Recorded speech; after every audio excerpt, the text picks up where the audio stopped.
What's going on? This is Tony Taylor, the host of Leaders Lead the Podcast. I'm super excited about today's show. I'm super excited about the guests. We bring the best guest on our show.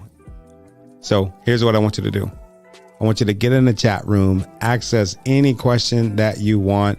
If you're watching this live, we'll show the question, we'll talk about the question, and hopefully the question will help us grow as a community. If you are listening to this podcast on any of the major podcasting networks, leave us a review. And in the review, ask us a question too. Reach out to us. Our website is www.tonytaylorinspires.com. Thank you for coming. Hey, what's up? I'm Tony Taylor. Are you here for Leaders Lead the Podcast? Let's go. Hey, how did you beat me? Look, let me tell you about this podcast. We got like 5 seconds. Leaders Lead the Podcast is about leadership. Not just the leader without, but the leader within. All of these leaders that I'm talking to across the country, well, across the world now, they have one thing in common, and that's that they have overcome some insurmountable obstacles to get to where they're at today. Come on, let's go.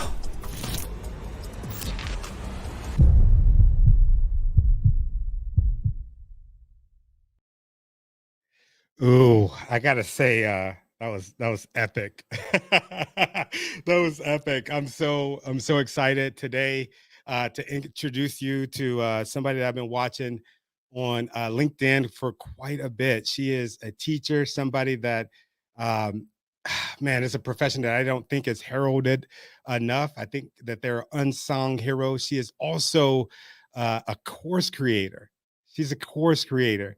I've been noticing quite a bit the course creators that we have. You'll see them on Instagram. They'll say, "Hey, I'll teach you how to freaking tie your shoes. I'll teach you how to tie your shoes. All you got to do is give me $17,000 so that you can learn properly how to tie your shoes." Like they're teaching people, or they have these courses for stuff that people already know how to do. And that's one of the reasons why I kind of been a little bit nervous about starting a course. But looking at our next guest here, content, I'm just like, man, she kind of struck something in me. I'm going to welcome now. Hey, what's up? Hi. Hey, welcome. Tony, thank you. Thank you. I so I was going through all of your content on Mm. social media, and I was just like, wow, it is so freaking engaging. You look so happy in all of your posts. It literally makes you want to smile looking at your content. Have you always been so happy? Wow, looking at my childhood, I was definitely a vibrant little girl, and I lost that somewhere along the line on my journey.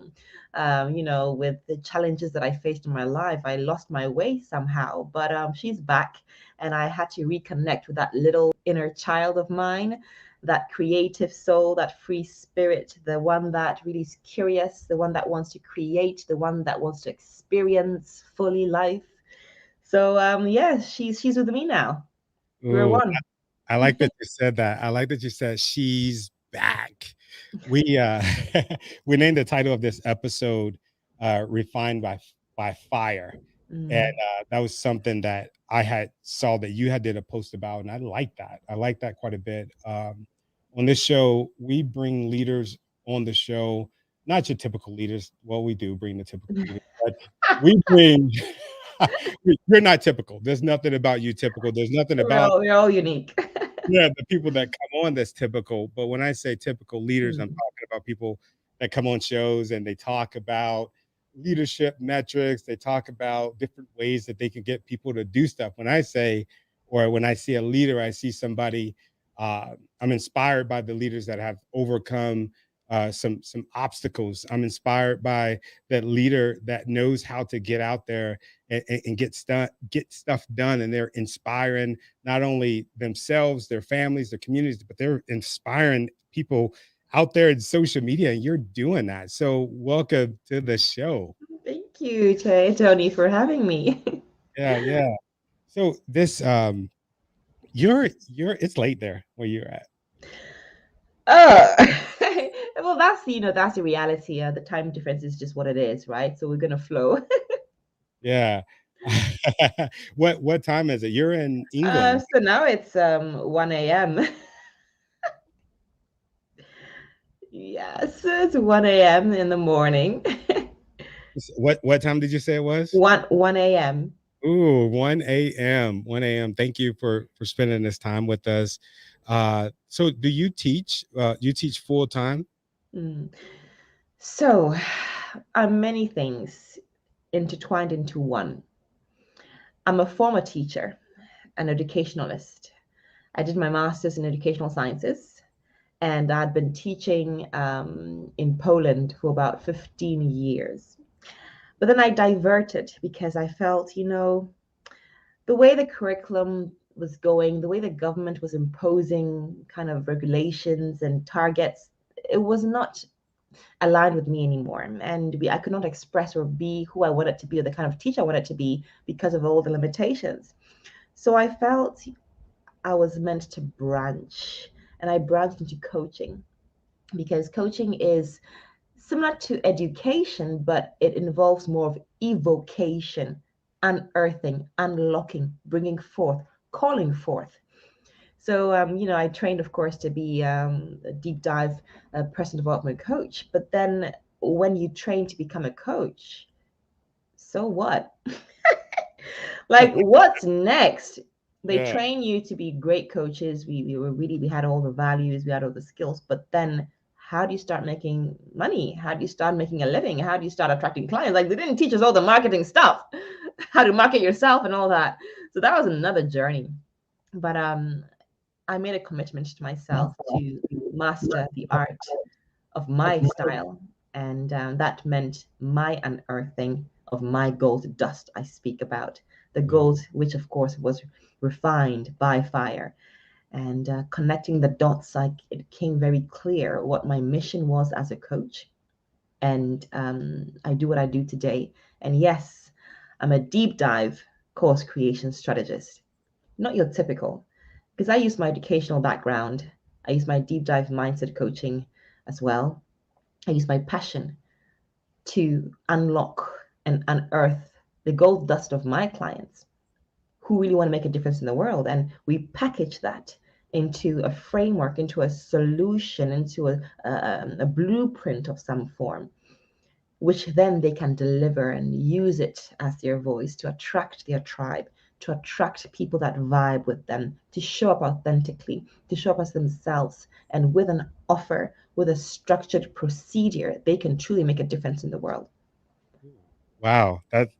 I love the way that you put that because like I mentioned before, I've I've seen hundreds of courses now where you're just like, bro, you just slap that stuff together. I'm not stupid. You get a Word document in about 6 minutes, and you've Mm, uploaded some videos, and boom, you have a course. Do you see that kind of stuff? mm. Oh boy, there are many things out there, and I choose to focus on what I do. There are many things that we can criticize and say this and say that. And it's true. It's just like in any industry, really. There are those that just do it for the money and don't really focus on the quality. So when you do sign up, you get like something which you didn't expect. And that's why it's very clear that, you set the expectation and the client knows exactly what they're signing up for and knows exactly what they're getting. That way, I'm clear, they're clear, and there's no disappointment. Well, at least in my case. So for me, it's a very personal approach that I have with my clients. It's an experience, it's a tailored experience because I don't believe I can just teach you how to create a course and then go off and do it. You're going to get stuck Yeah. most of the time, especially depending on the depth, of course, of the transformation that you're delivering. But that has been the experience. Some of my clients that have come to me have signed up for other course creation programs on how to create a course for themselves, for their field. And they get stuck because there's no one there to support, to validate that yes, you're on the right track, to correct, to guide, and to say no, this is actually how it's supposed to look like. This is, and talk them through the whole process. So that's my ideal client, those that value the tailored, customized experience because you're not here to joke around. They want to create something truly transformational. Wow. So what type of coaches Hmm. do you normally Yeah. service? Career coaches, leadership coaches, therapists, and nowadays even doctors sometimes. So I'm also currently working with the United Nations Industrial Development Organization, UNIDO, and I'm helping them create their course on gender lens investing, which is meant to close the gap between how finances are distributed between men and women. It's aimed at entrepreneurs, at venture capitals and investors, angel investors, and all those that really have the power to distribute funding equally. So the gender lens is an approach that investors are encouraged to use so that we are more intentional about how we distribute money in the global economy. So I'm so privileged to have had the opportunity to work with them, still working with them. So as you can see, I'm just called course creation strategist.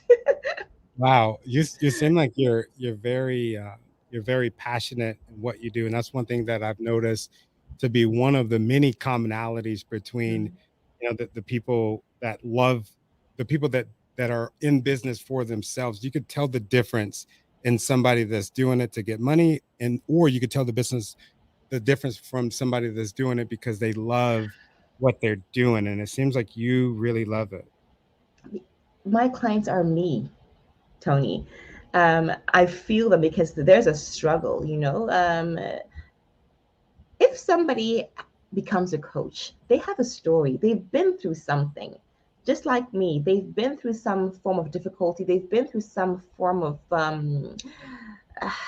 obstacle. And for them to come to the stage where they want to give back to the world, but not quite sure, it's like the warrior. They have that. They know that there's a calling within them, but they're missing the tools sometimes, or they're not quite clear where their tribe is. They're looking for their tribe. They know they're out there, but they're not quite sure how to find them. They need that voice, the warrior's call, and it has to be unique to their tribe. And that is a whole exploration. That's a whole new game, finding that in this online world. So it's been my journey, right? As a, you know, a mom, I'm a mom as well. I've got two children. My clients also have a lifestyle. They've got children, they've got obligations, they have dreams, they have goals, and but they have a passion and a burning desire to do something great in this world and leave a legacy. For me, a transformational online course is your legacy, is your blueprint. And I'm not here to just create courses on how to do this, how to tie your shoelace. No, I'm talking about transformation, life changing transformation. Wow. Wow. Wow. So, so in doing this journey, what would you say is kind of the hardest thing that you've had to go through from, I guess, from growing up to now to this point? Because I believe that another commonality between great leaders is that we've had to overcome obstacles. Hmm. Yes, you know, I feel great leaders have to know themselves. There has to be a certain level of self-awareness of who they are, because it's only then can you lead others to become who they truly are. If you don't know who you are, you don't know what you stand for, you don't know what your values are, what your vision is, what you're meant to do in this world, and how are you supposed to lead others to do the same? So it's been a journey. I remember really my breakthrough and my breakdown. I Mm. think those that follow me know me quite well by now. Um, I had been a teacher, like I said, but I got lost somewhere along the line. We ventured into this business world, into this entrepreneurial world of, you know, let's set up a business and let's start making money. Let's do this, let's do that. We were maybe in our mid 20s then. And we set up these two businesses. It was a web development company, a branding agency, and an import export company. Things were going quite well, you know, for a while. But because of certain choices, certain things that were overlooked, we spiraled down. And I found myself, Tony, in front of a pawnbroker shop selling all my precious belongings because our two companies had gone bankrupt. Wow. So the question is really what's left when you lose every single thing that you thought kind of identified who you were? the status, the position as a, a business owner, or having this and having employees and being that, and all the cars and the house, whatever. And you lose all that. So what's left of you? Yeah. That's why people, sometimes we can lose our confidence when we identify ourselves with the wrong things. Because when we lose them, you're like, what's left of me? And if you don't find the answer quick to who you are beyond the labels, you can easily fall down this depression, and you can really be saddened by life circumstances. But I discovered who I really was. And Wow. it took a journey of really reading a lot, listening to audiobooks from the pioneers and the philosophers of personal development, from Socrates to Descartes to James Allen and Clement Stone to, of course, Napoleon Hill, and then the modern day pioneers and all. It I took a while. Yeah, I was gonna say I know that you read Think and Go Rich, because I heard you say the key phrase, and Mm, that's something that I've been reading about a lot, is the burning desire. oh yeah. How many times have you read that book? Oh, maybe twice or three times. It's a book that I think every entrepreneur must have read it somewhere along their lives.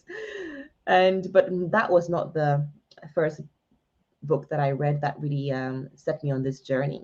The very first book that I stumbled upon by chance, and it wasn't even the physical book, it was an audio book, Conversations with God by Neil Donald Walsh. Ironically, nothing religious, Wow. but it introduced me into this realm of the mind, the subconscious, the paradigms, the universal principles, right?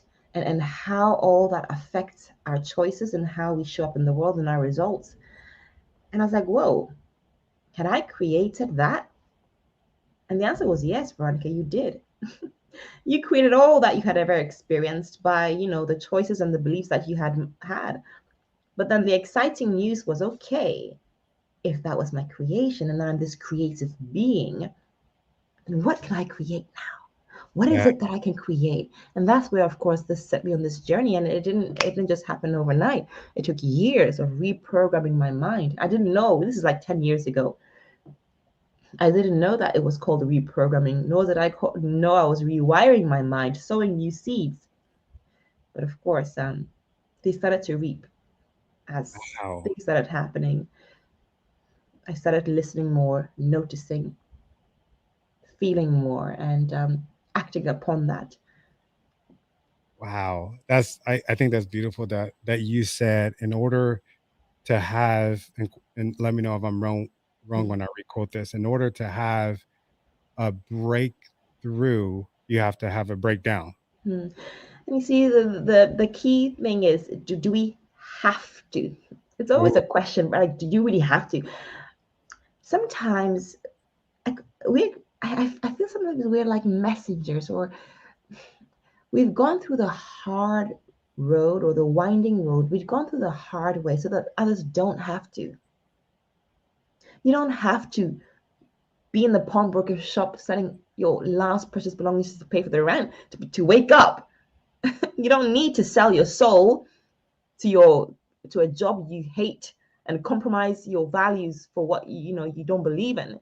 You don't have to sell your soul to discover who you are. No. So I feel that you don't have to. Wow. But most of the time that is the case. It's a self-discovery thing. And Yeah, that's interesting you say that. I know when I was in the middle of a breakdown, and that was the moment where I would say months before I said, okay, I'm going to do this podcast full time. That was months before I said I'm going to start speaking full time. And it was like in probably the lowest moment in my life when that happened. But I'm like so grateful that it happened. But just like you said, I wish I would have had a freaking blueprint, or been able to follow somebody else, or had the wherewithal to follow somebody else's blueprint. And it sounds like that's what course creation is about, or having a course is about, like setting the blueprint, right? Am I getting this right? You are getting it right. And I'm talking about the transformational ones. It's a blueprint of your life. There has been something that we've been through, a problem we've solved that is unique to us, something that we've triumphed through, either in our working life professionally or in our personal life, right? And the challenge is finding the needle in the haystack, because we have so many experiences and we have so many things that that make who we are. But creating a transformational online course is like finding the needle. What is that one thing that I could replicate, that I have personally been through? You're replicating something that you've triumphed through and packaging that into a solution for a specific problem. And usually it's something that you have personally gone through as well.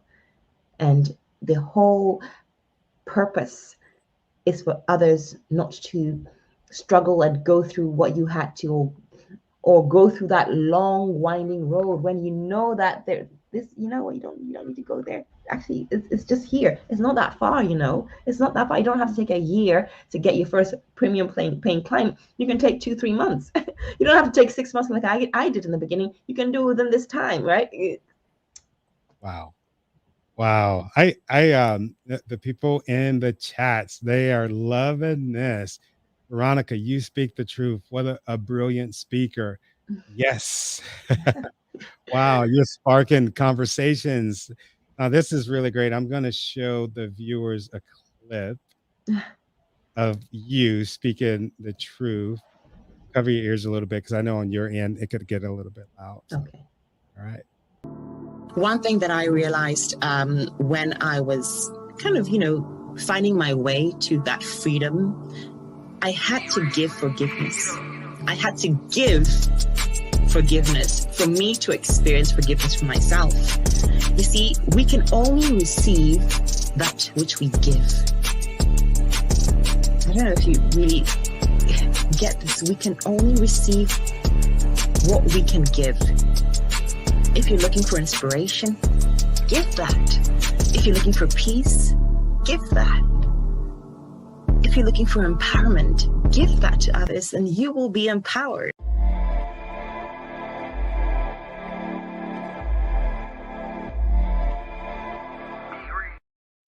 That was Yes. that was super dope. I like that concept. I noticed that whenever I'm feeling uninspired, what I'll do is I'll do a video, and that's how I started doing videos. I would go to my car, and I would just make a video to whoever was going through the same things that I were going through. So that really resonated with me. I was just watching that, like, bobbing my head. I like it. It was like, this is a rap video, like, you would have heard the word, like, bars afterwards, because those were some bars. Yeah, I'm super, super, super inspired by you today. I was gonna ask you about the TV show that you're on. That you're on, was it, Big Brother Poland? Yes, yes. So of course the name was slightly different. It was called Bar, but yes, it was the Big Brother setup. And it was by chance. I didn't even audition. I didn't even have if you know a bit of my story, I used to perform in a band back in university. This is like 25 years ago. Wow.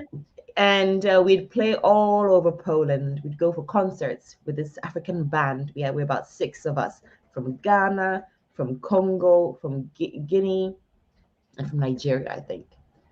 And I think I was scouted by one of the organizers of the program. It was like, oh, there's this program. Would you like to? I was like, I was there. I was maybe 21, maybe, or so, 22. Like, yeah, why not? So that was it. I didn't last there.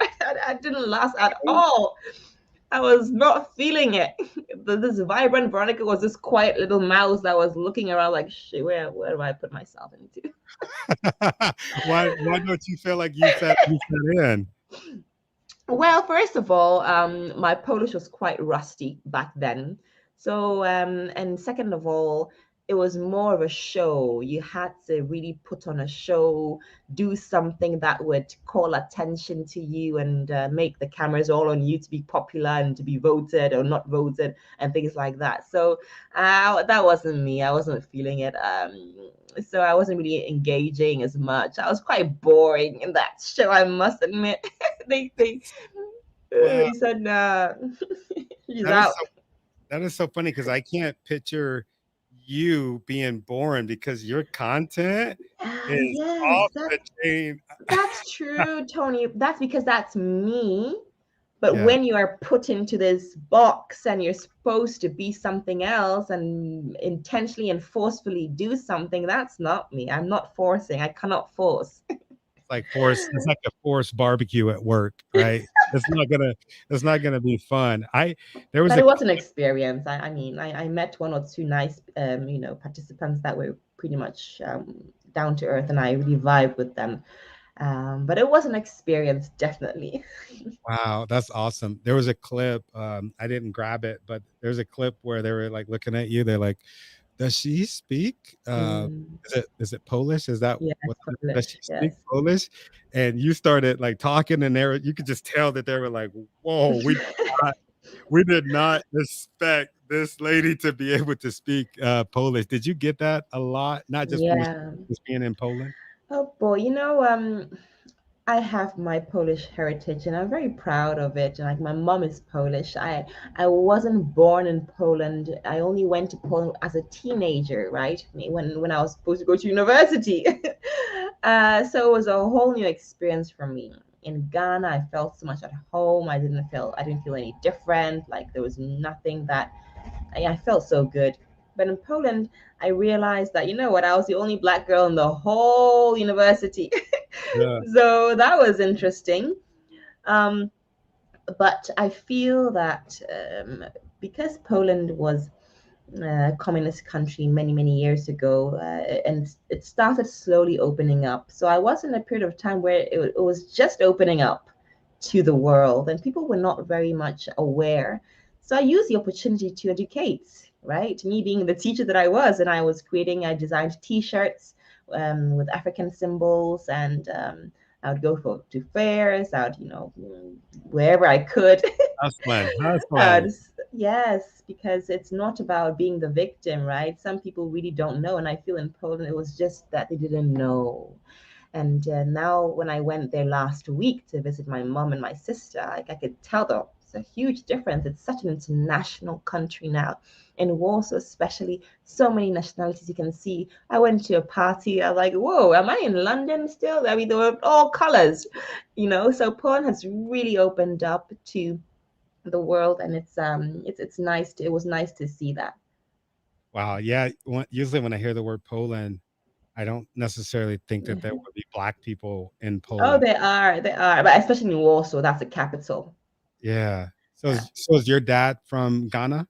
Yes, my dad is from Ghana. From Ghana? How did they meet, if you don't mind me asking? Because I know Poland, Absolutely. Ghana, that's Like, how did that happen? Oh, yeah. it's a beautiful love story, I must say. Oh, And first of all, you have to know a little bit about Ghana and its history. When Ghana gained independence from the English power, we were granted independence, and the first president was Kwame Nkrumah.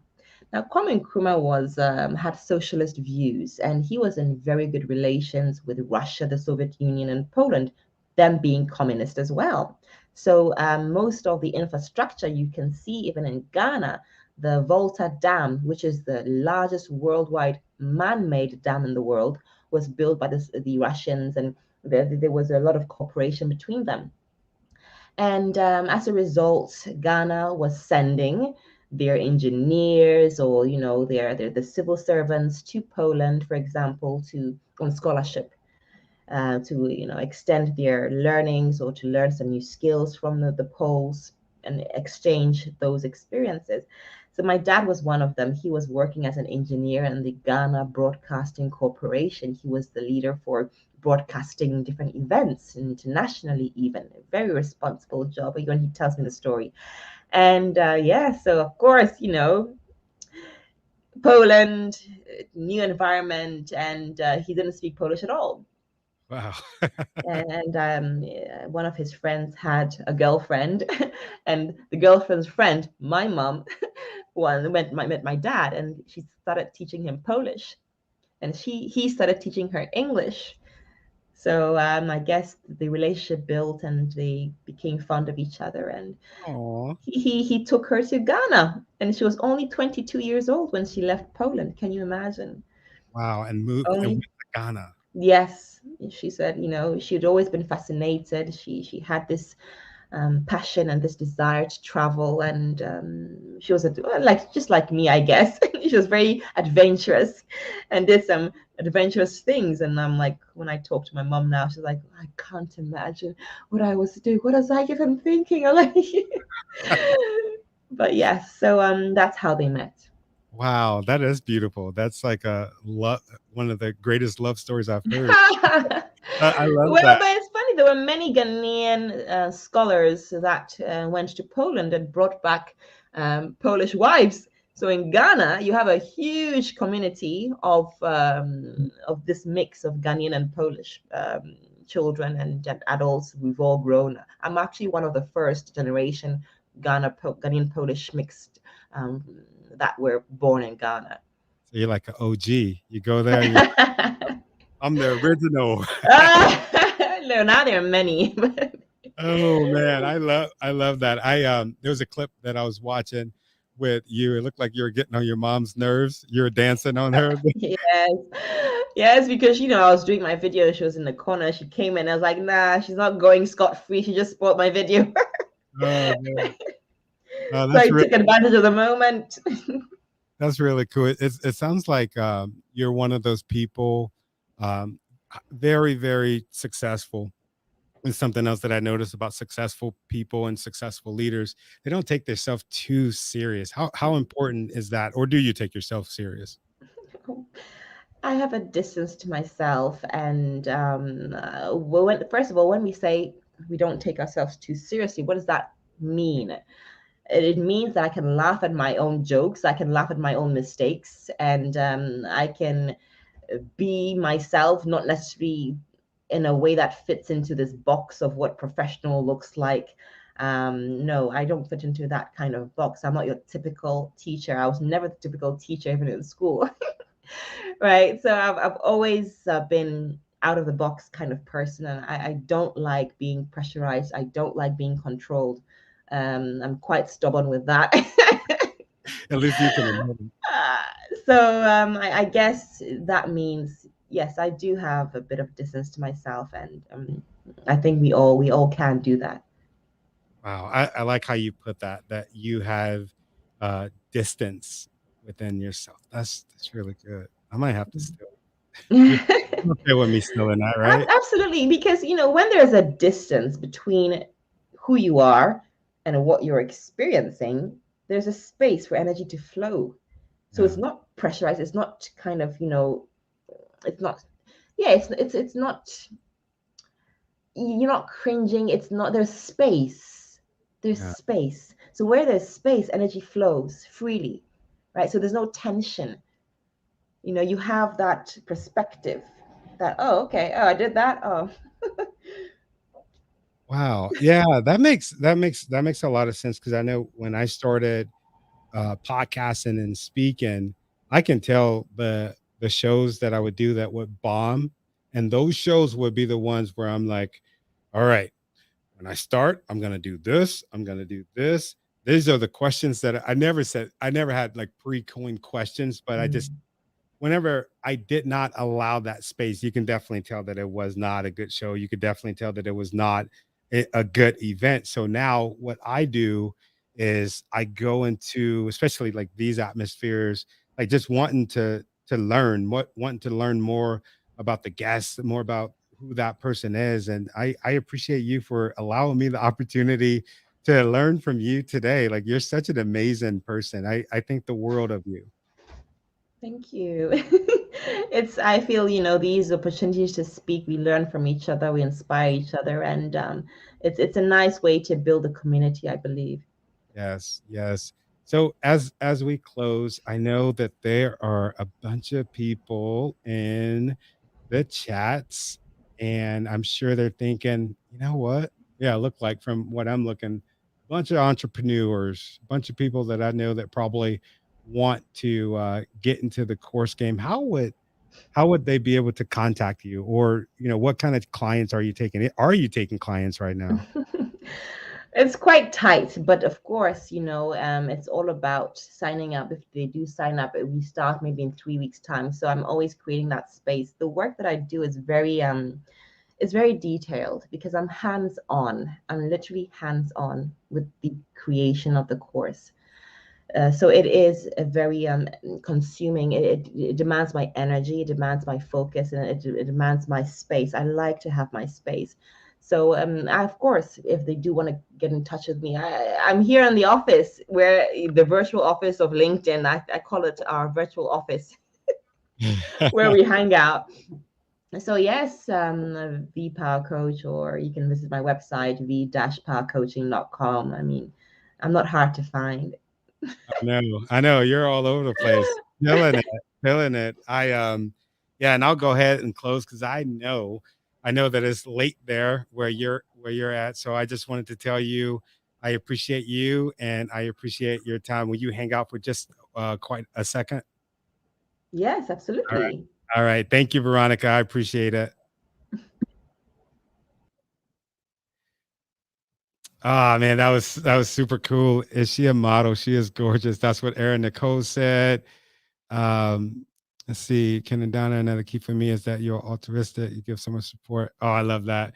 I love that. Every one of our friends, they give support to one another. I think that that is amazing. There's one thing that I learned about Veronica's story today is the whole forged in fire. That's one thing that I think about when I look at her posts. I look at some of the content that she makes. She said that she's went through some stuff, but every time you see her, she's happy, she's engaging, she's doing some amazing things. So that's one thing that I want you to take away from this episode is the things that you've gone through. They don't necessarily make you who you are. They build you up to who you're supposed to be tomorrow. So I will check y'all out next week, Thursday at 5 p.m. and also Friday at 5 p.m. Take care. Peace.